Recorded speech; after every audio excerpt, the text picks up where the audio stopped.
Hello दोस्तों, स्वागत है आप सभी का आपका अपना चैनल इस क्लासेज में। दोस्तों आज हम लोग क्लास 12 केमिस्ट्री का चैप्टर नंबर 8 है पी ब्लॉक तत्व। इस चैप्टर का हम लोग शॉर्ट क्वेश्चन देखेंगे जो कि आप सबके एग्जाम के लिए वेरी वेरी इंपॉर्टेंट और हेल्पफुल होने वाला है।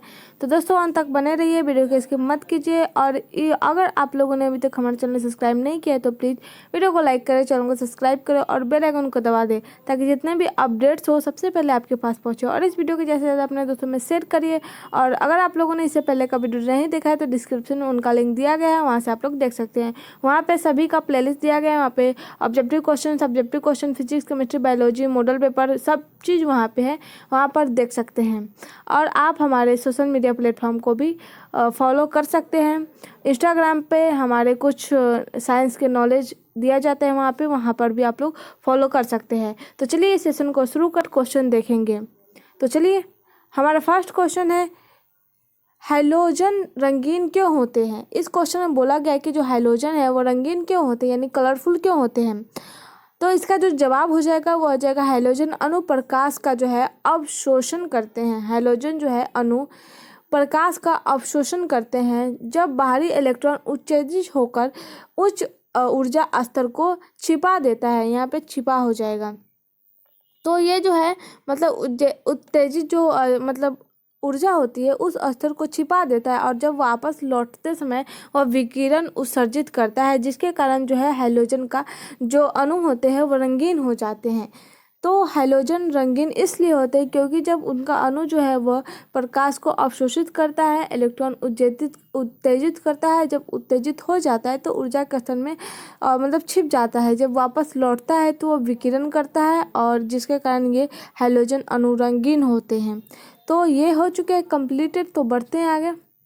क्वेश्चन नंबर 2 है, समुद्र कुछ हैलोजन का मुख्य स्रोत है, टिप्पणी कीजिए। इसमें बोला गया कि जो समुद्र है वह कुछ हैलोजन का मुख्य स्रोत है, तो टिप्पणी लिखना है। तो हैलोजन के लिए जो महासागर हो जाएगा वह प्रमुख स्रोत है। महासागर मतलब जो सागर का सबसे बड़ा वाला जो प्लेटफॉर्म होता है वो वाला हो जाएगा। सागर से भी बड़ा जो होता है वो महासागर हो जाएगा। तो हैलोजन के लिए जो हो जाएगा महासागर प्रमुख स्रोत है। समुद्र जल में क्लोराइड, ब्रोमाइड और आयोडीन के लवण मिलते हैं। जो समुद्री जल होते हैं उसमें जो है क्लोराइड, ब्रोमाइड और आयोडीन के लवण मिलते हैं। आप लोग सुनने होंगे कि समुद्र का पानी खड़ा होता है, मतलब वो नमकीन होता है, उसे कोई भी नहीं पी सकता, वहीं से नमक प्राप्ति होती है। तो वहाँ पे क्लोराइड, ब्रोमाइड और आयोडीन के लवण जो है मिलते हैं, इसलिए उसका पानी जो है वो खड़ा होता है। जब पानी को सुखाया जाता है तब लवणों को प्राप्त करते हैं KCl, MgCl, 6H2O तथा 0.5% मात्रा में आयोडीन प्राप्त होता है। इसलिए जो है समुद्र कुछ हैलोजन को मुख्य स्रोत है माना जाता है। तो ये हो चुके हैं। इसमें इसलिए मुख्य स्रोत माना जाता है क्योंकि इसमें क्लोराइड, ब्रोमाइड और आयोडीन के लवण मिलते हैं। और इसका जो सबसे प्रमुख जो हो जाएगा वह महासागर हो जाता है। कितने मात्रा में मिलता है तो KCl, MgCl और ये जो है 0.5% मात्रा में मिलता है। आयोडीन भी 0.5% में मिलता है। तो ये हो चुके हैं। तो बढ़ते हैं नेक्स्ट क्वेश्चन की तरफ। क्वेश्चन नंबर 3 है, ClO2 के दो उपयोग लिखे। ClO2 का जो हो जाएगा पूरा नाम क्लोरीन डाइऑक्साइड। तो इसका दो उपयोग लिखना है। तो क्लोरीन डाइऑक्साइड जो हो जाएगा पहला उपयोग वो प्रबल ऑक्सीकारक है। दूसरा हो जाएगा ये क्लोरीकारक है और इसकी ब्लीच क्षमता जो हो जाएगी वो हो जाएगा Cl2 की तुलना में 30 गुना। तो इसका जो दो उपयोग पूछा गया था कि क्लोरीन डाइऑक्साइड का दो उपयोग, पहला जो हो जाएगा प्रबल ऑक्सीकारक, दूसरा हो जाएगा ये क्लोरिक कारक। इतना लिख करके छोड़ सकते हैं, लेकिन इसके आगे लिखने में क्या जाता है, इसकी ब्लीच जो क्षमता हो जाएगी वो Cl2 की तुलना में 30 गुना बढ़ जाएगी। तो ये हो गए। तो बढ़ते हैं आगे। इसमें सिर्फ दो उपयोग ही लिखना था। तो ऐसे अगर लिख गया तो 2 मार्क्स तो मिल ही जाएगा हम लोग को। क्वेश्चन नंबर 4 है, हैलोजन प्रबल ऑक्सीकारक क्यों होते हैं। तो हैलोजन प्रबल ऑक्सीकारक क्यों होते हैं, क्योंकि जो ये हाइड्रोजन प्रबल ऑक्सीकारक है, इसमें इलेक्ट्रॉन ग्रहण करने की प्रबल क्षमता होती है, इसलिए हाइड्रोजन प्रबल ऑक्सीकारक होते हैं। जबकि यहाँ देखने को मिल रहा है आप लोग को कि यहाँ पे जो है ये जो हाइड्रोजन है इसमें जो है इलेक्ट्रॉन ग्रहण करने की क्षमता होती है, ये जो है ग्रहण करते हैं, यहाँ पे जो है ये ग्रहण करते हैं, यहाँ पे एक इलेक्ट्रॉन त्याग रहा है तो यहाँ पे ग्रहण कर रहा है। तो फर्स्ट वाला जो हम लोग के पास समीकरण प्राप्त हो रहा है तो ये हो रहा है NH2MP5, और जब यहाँ पे रिएक्शन हो जा रहा है उसके बाद हम लोग के साथ प्राप्त हो रहा है NH2NP6, मतलब इलेक्ट्रॉन ग्रहण करने के बाद इसका मान बढ़ जाएगा। तो इस हाइड्रोजन जो प्रबल ऑक्सीकारक क्यों होते हैं, क्योंकि इसमें इलेक्ट्रॉन ग्रहण करने की प्रबल क्षमता होती है। तो ये भी हो गए हैं सॉल्व। तो बढ़ते हैं आगे क्वेश्चन नंबर 5 की तरफ।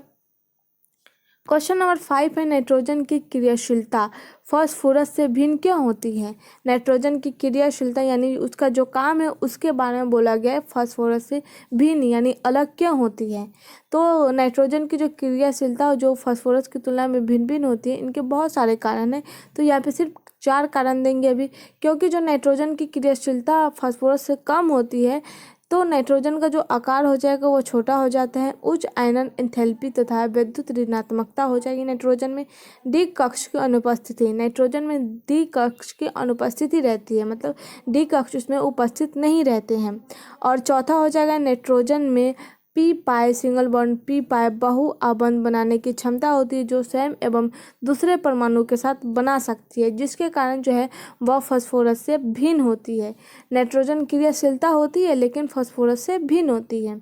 तो इसके 4 कारण थे जो कि हम लोगों ने बताया। फर्स्ट, आकार कम होता है। दूसरा, एंथैल्पी जो हो जाएगा वह आयनन उच्च होता है, विद्युत ऋणात्मक होता है। डी कक्ष अनुपस्थित, मतलब डी कक्ष इसमें नहीं रहते। और जो इसमें जो हो जाएगा वह पी पाए, और पी पाए जो आबंध बनाने की जो क्षमता होती है, मतलब स्वयं एक दूसरे परमाणु से बना सकता है। तो ये 4 है इनकी भिन्नता के कारण। क्वेश्चन नंबर 6 है सिलिकॉन क्या है। सिलिकॉन पूछा गया है। तो सिलिकॉन जो है वैसे विश्लिष्ट पदार्थ है जिसमें SI single bond O SI बंध उपस्थित रहता है। सिलिकॉन क्या है, एक ऐसा पदार्थ है, श्लिष्ट जो पदार्थ है जिसमें SI single bond O single bond SI जो बंध होते हैं वो उपस्थित होते हैं, उसे हम लोग सिलिकॉन कहते हैं। सिलिकॉन में R2SiO की पूर्वावृत्ति इकाई होती है। सिलिकॉन में किसकी इकाई होती है, R2SiO की। सिलिकॉन का प्रयोग सील लगाने, ग्रीस के रूप में तथा विद्युत रोधी के रूप में होता है।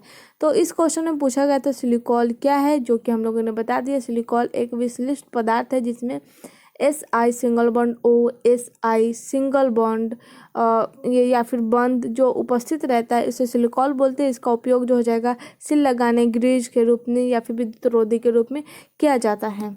तो ये हो गए फिनिश। तो बढ़ते हैं आगे नेक्स्ट क्वेश्चन।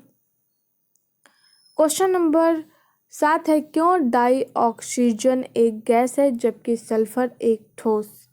तो इसमें बोला गया है क्यों डाइऑक्सीजन एक गैस है जबकि जो सल्फर है वह एक ठोस। तो ऑक्सीजन के छोटे आकार के कारण ऑक्सीजन की उपस्थिति आबंध इलेक्ट्रॉन में प्रतिकर्षण होता है। प्रतिकर्षण मतलब एक दूसरे से दूर जाना, और आकर्षण मतलब एक दूसरे के सामने, मतलब एक दूसरे के ओर अट्रैक्ट होना।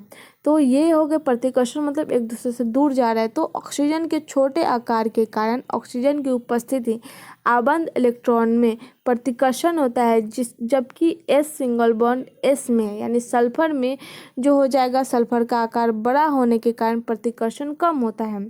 ऑक्सीजन का छोटा आकार होता है जिसके कारण उसमें प्रतिकर्षण जो होता है वो ज़्यादा होता है, जबकि सल्फर में जो हो जाएगा प्रतिकर्षण बड़ा आकार होने के कारण कम होता है।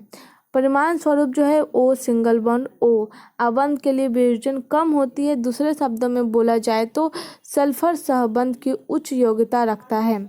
सल्फर जो है वो मतलब सहबंध के लिए, सहबंध मतलब हो जाएगा मतलब 2 हाइड्रोजन परमाणु 2 इलेक्ट्रॉनों का साझा करते हैं। इसका मतलब ये हो जाएगा, किसका मतलब, सबंध मतलब हो जाएगा। और जो वियोजन ऊर्जा हो जाएगा उसका मतलब हो जाएगा अणु टूटकर छोटे कण के रूप में बदल जाता है। तो इसमें बोला गया है कि ओ सिंगल बॉन्ड ओ यानी ऑक्सीजन जो है ऑक्सीजन के साथ जब आबंध बनाते हैं तो वियोजन ऊर्जा कम हो जाती है, लेकिन जो सल्फर से आबंध बनाते हैं तब उसका जो उच्च योग्यता होती है वो रखता है या फिर वो बढ़ता है। P by single bond p by आबंध के लिए उच्च योग्यता रखता है कौन? सल्फर रखता है।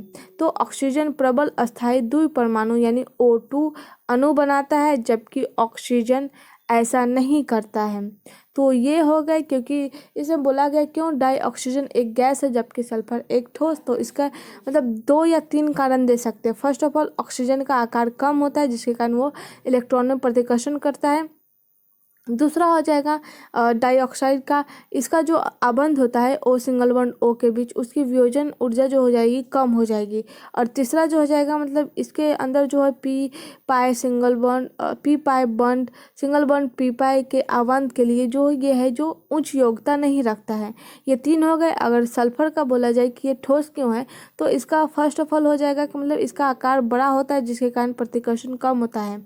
और दूसरा हो जाएगा ये जो है सा आबंध के लिए उच्च योग्यता रखता है और पी पाई के आबंध के लिए इसका उच्च योग्यता रखता है। ये 3 हो गए। इससे हम लोग को डिफाइन करने में एकदम आसानी होगा कि क्यों डाई ऑक्सीजन एक गैस है जबकि एक सल्फर जो है एक ठोस है। तो लास्ट वाला जो लाइन है ऑक्सीजन प्रबल अस्थायी द्विपरमाणु O2 बनाता है जबकि ऑक्सीजन ऐसा नहीं करता है। तो ये डाई ऑक्सीजन के लिए बोला गया है। तो बढ़ते हैं आगे। क्वेश्चन नंबर 8 देखते हैं हम लोग। क्वेश्चन नंबर 8 है क्या PCl5 ऑक्सीकारक है और अपचायक दोनों कार्य कर सकता है? इसमें बोला गया क्या PCl5 ऑक्सीकारक और अपचायक दोनों कार्य कर सकता है। तो इसमें बताना है क्या ये दोनों कर सकते हैं कार्य। तो PCl5 जो है वो अणु के फास्फोरस की अधिकतम ऑक्सीकरण अवस्था जो हो जाएगी वह +5 हो जाएगा। इसका जो PCl5 का जो ऑक्सीकरण अवस्था हो जाएगा कितना हो जाएगा +5। तो यह कम होकर जो हो जाएगा +3 भी हो सकता है। तो अतः यह जो ऑक्सीकारक है उसकी भली भांति में यह कार्य कर सकता है। तो PCl5 ऑक्सीकारक और अपचायक दोनों का कार्य कर सकता है। तो इसका संभव होने का 2 कारण है। एक तो इसका जो हो जाएगा ऑक्सीकरण अवस्था +5 और दूसरा हो जाएगा घट करके ये 3 हो जाता है। तो thank you for watching this video. मिलते हैं अगले सेशन में। आज के लिए बस इतना ही। धन्यवाद।